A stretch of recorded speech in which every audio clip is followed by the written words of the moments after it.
It is unclear when funerary behavior began, but ancient Homo sapiens and our Neanderthal cousins both practiced it.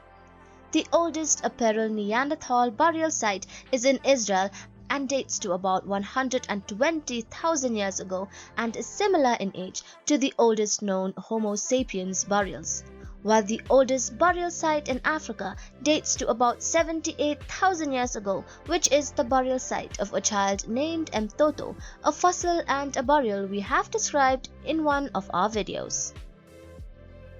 Archaeologists have found older human burial sites outside Africa. Human remains recovered from burials in the Skhul cave on the slopes of Mount Carmel in Israel and Qafzeh cave near Nazareth are between 90,000 and 130,000 years old. Evidence for funerary practices among Palaeolithic humans and Neanderthals alike remains thin on the ground, and that is especially true in Africa. Why is this? This is surprising, since Africa is classically considered the birth of biological and cultural modernity, where it may be that scientists simply haven't looked enough, as much of the continent has yet to be investigated. Climate works against African preservation as well, and different humans in different regions may have practiced different types of mortuary rituals, as indeed they still do today.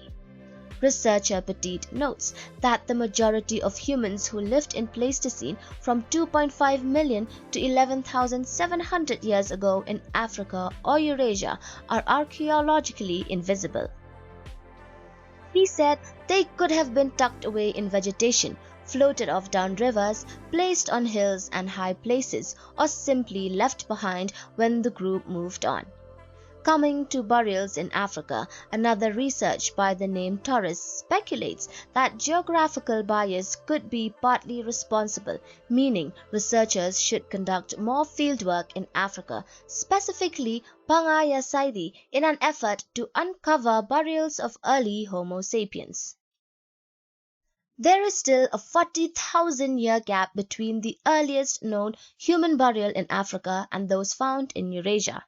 However, other archaeological evidence suggests humans in Africa have a history of complex planning and symbolism going back to 320,000 years ago. There just aren't ancient burials showcasing this, at least not yet. If burial wasn't standard Pleistocene practice, it begs the question why humans sometimes went to greater lengths to inter contemporaries like Mtoto.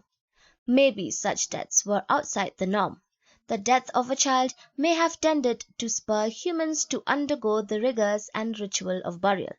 Petit adds that among some hunter-gatherer societies, the death of infants or children is viewed as unnatural or disturbingly out of the norm.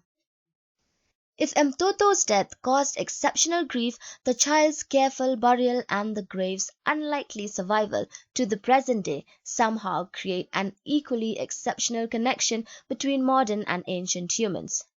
Petragalia points out that nearly half of such ancient burials involve children.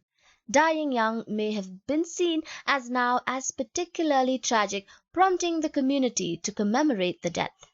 If they buried a 3-year-old child, if this was part of their behavioral repertoire, it is possible that other burials may be discovered.